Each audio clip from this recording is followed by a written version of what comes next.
Willkommen zu unserer Stadtführung in Friedrichshafen. Hier stellen wir 6 der Top-Sehenswürdigkeiten der Stadt vor. Wir beginnen unsere Tour beim Dornier-Museum. Das Dornier-Museum ermöglicht aufsehenerregende Einblicke in die Luft- und Raumfahrtgeschichte und ist das größte seiner Art am Bodensee. Es befindet sich direkt am Flughafen von Friedrichshafen. Das Gebäude, in dem sich die Ausstellung befindet, ist architektonisch einem Flugzeughangar nachempfunden. Im Museum gibt es 400 Exponate zu entdecken. Darunter befinden sich 12 Originalflugzeuge sowie 2 Nachbauten der Flugzeuge Dornier Val und Dornier Mercure im Maßstab 1:1. Der Sohn von Claude Dornier, Silvius, ist der Initiator der Dornier Stiftung für Luft- und Raumfahrt, welcher auch Betreiber des Museums in Friedrichshafen ist. Ein Kernstück des Museums ist die Museumsbox. Bei einem Rundgang erfahren Besucher viel über die Geschichte des Konzerns Dornier und wie sich die Luft- und Raumfahrt in 100 Jahren weiterentwickelt hat. Das alles lässt sich in einem zeitgeschichtlichen Kontext erkunden. Im Außenbereich befindet sich auch ein Teil der Flugzeuge, welche ebenfalls direkt aus der Nähe betrachtet werden können. Wer noch mehr in die Flugzeugwelt eintauchen und sich hier auch aktiv einbringen möchte, für den empfiehlt sich ein Termin im Flugsimulator, welcher den Traum vom Fliegen noch erlebbarer macht. Ebenfalls ist es möglich, über das Museum an unterschiedlichen Arten von Führungen teilzunehmen. Darunter auch Themenführungen wie beispielsweise eine Pilotenführung oder eine Führung zur Geschichte der Firma Dornier. Ein besonderes Highlight sind die Exponate, in welche man als Besucher einsteigen kann. Es ist interessant, wenn ein Blick aus der Pilotenperspektive in das Cockpit möglich ist und die originalgetreue Innenausstattung betrachtet werden kann.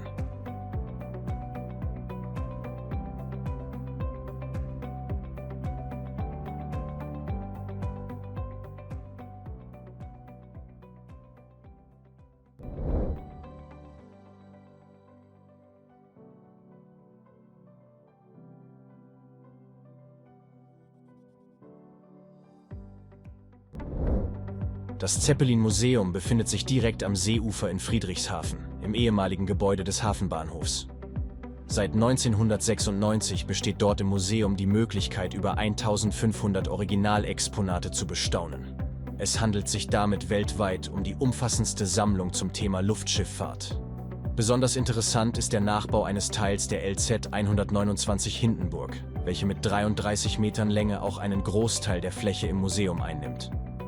Neben der Betrachtung der großen Dimensionen der Außenhaut der Hindenburg ist es auch möglich, die Rekonstruktion zu betreten und den Innenbereich zu bestaunen. Zusammen mit dem Schwesterschiff, der LZ 130, handelte es sich bei der Hindenburg um das größte jemals gebaute Luftschiff. Die Jungfernfahrt war 1936, bevor es ein Jahr später bei der Landung in den USA infolge einer Explosion in Flammen aufging. Im Nachbau ist es möglich, im Design der 1930er Jahre durch die Aufenthaltsräume zu flanieren und mit originalen Passagierkabinen in das Reisegefühl von damals einzutauchen. An anderer Stelle im Museum gibt es auch einen Bereich mit Experimentierstationen, welcher die physikalischen Grundlagen der Luftschifftechnik erlebbar macht und somit einen Bezug zu den historischen Exponaten herstellt. Durch die Verwendung zahlreicher Modelle und Originalexponate sowie der Darstellung mit Hilfe von Fotos und Filmen kann die Geschichte der Luftschifffahrt nachempfunden werden. Im Museum ist auch ein Maybach DS-8 Zeppelin zu bestaunen, das luxuriöseste Automobil seiner Zeit. An dieser Stelle ist noch ein aktueller Flug eines Zeppelins in Friedrichshafen am Flughafen, nahe dem Dornier-Museum zu sehen.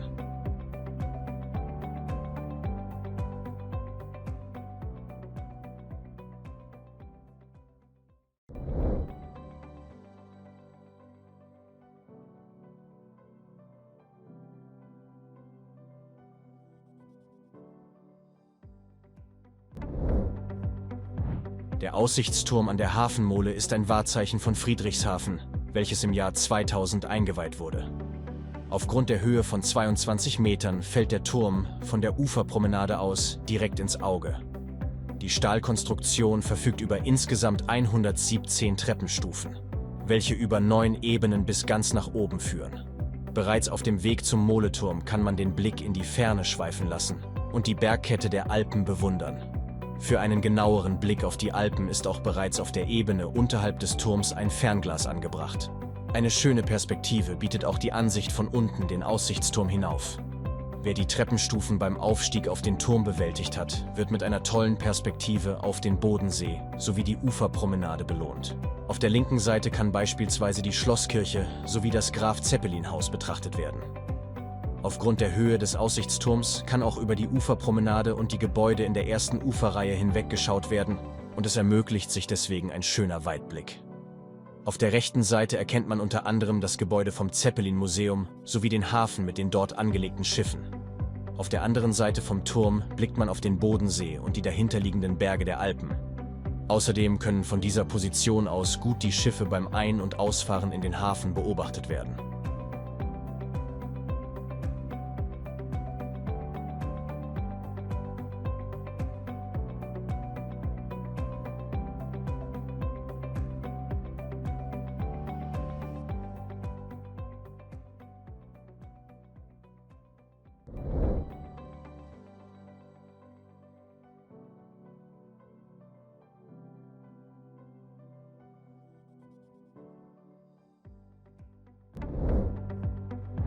Die Uferpromenade in Friedrichshafen ist eine der längsten und schönsten am Bodensee und eignet sich gut für einen entspannten Spaziergang. Sie erstreckt sich von der Schlosskirche bis zur Rotachmündung. Ausgehend von der Uferpromenade kann man auch viele Sehenswürdigkeiten erreichen. Zu nennen ist hierbei unter anderem das Zeppelin-Museum mit vielen Informationen über die Luftschifffahrt, aber auch der Aussichtsturm oder die Schlosskirche. Ebenfalls befindet sich der Hafen für die Weiße Flotte an der Uferpromenade, die seefeste Gäste mit ihren Schiffen an zahlreiche weitere Orte am Bodensee bringt. Gemütliche Straßencafés, Restaurants und Eisdielen laden in einer angenehmen Atmosphäre zum Verweilen ein. Die Uferpromenade ist auch gut mit Kinderwägen und Rollstühlen befahrbar und liegt weit ab vom Straßenverkehr. Es sind hier zahlreiche Bänke zu finden, um den Spaziergang zu unterbrechen und bei einer einzigartigen Aussicht Schiffe, Schwäne oder einfach nur das weite Blau des Bodensees zu beobachten. Es ist auch möglich, in Friedrichshafen ein eigenes Motorboot oder Tretboot für die Erkundung auf dem See auszuleihen. Die Uferpromenade in Friedrichshafen ist Bestandteil des Bodensee-Rundwanderwegs, welcher insgesamt rund 270 Kilometer umfasst. Neben der Erkundung zu Fuß eignet sich Friedrichshafen auch gut als Bestandteil einer Radtour am Bodensee.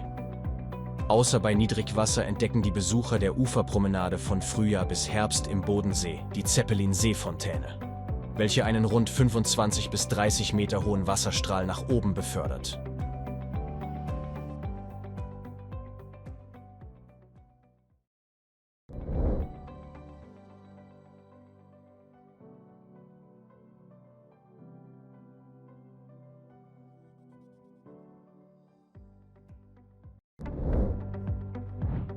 Das Graf-Zeppelin-Haus befindet sich direkt an der Uferpromenade in Friedrichshafen. Durch die wellenförmige Gestaltung des Gebäudes wird eine Verbindung zum Wasser und dem Bodensee hergestellt.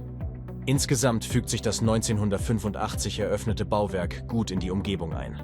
Das Gebäude wird von den Einwohnern teilweise als ihre gute Stube bezeichnet. Es ist auch eines von nur wenigen Gebäuden, welches mit einem Baujahr aus den 80er Jahren unter Denkmalschutz gestellt wurde. Besucher können es sich im Restaurant Ferdinand auf der Seeterrasse gemütlich machen und die schöne Lage im Grünen genießen. Auf der einen Seite umrandet durch das Graf-Zeppelin-Haus und auf der anderen Seite durch den Bodensee. Auf 3700 Quadratmetern Fläche stehen insgesamt 4 Säle und 9 Konferenzzimmer zur Verfügung. Das Gebäude wird für Veranstaltungen aller Art wie Konzerte, Kabarettauftritte, Bürgerbälle und Ausstellungen genutzt. Es ist aber auch möglich, die Räume im Gebäude für Tagungen, Firmenveranstaltungen oder private Feiern zu buchen.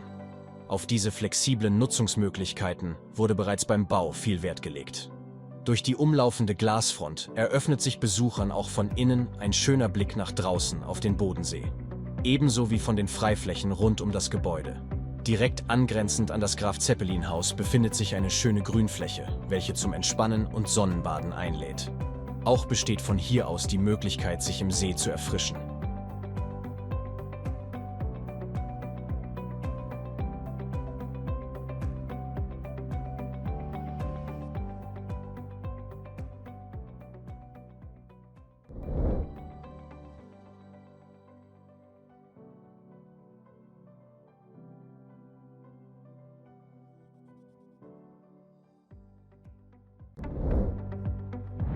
Die zwei 55 Meter hohen Türme der Schlosskirche aus Sandstein sind in Friedrichshafen schon von weitem zu erblicken und neben dem gesamten Gebäude ein Wahrzeichen der Stadt.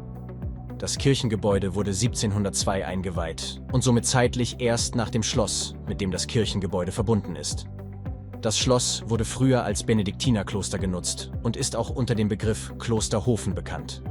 Heutzutage befindet sich im Schloss eine Winothek. Das Gebäude ist in Privatbesitz vom Haus Württemberg. Die Kirche wurde infolge des Zweiten Weltkrieges zerstört und in den Jahren 1948 bis 1951 wiederhergestellt. Seit dem Jahr 1812 ist sie die evangelische Gemeindekirche für Friedrichshafen. Der Grundriss der Kirche ist durch das Vorarlberger Münsterschema geprägt und das Gebäude im Stil des Frühbarocks gehalten.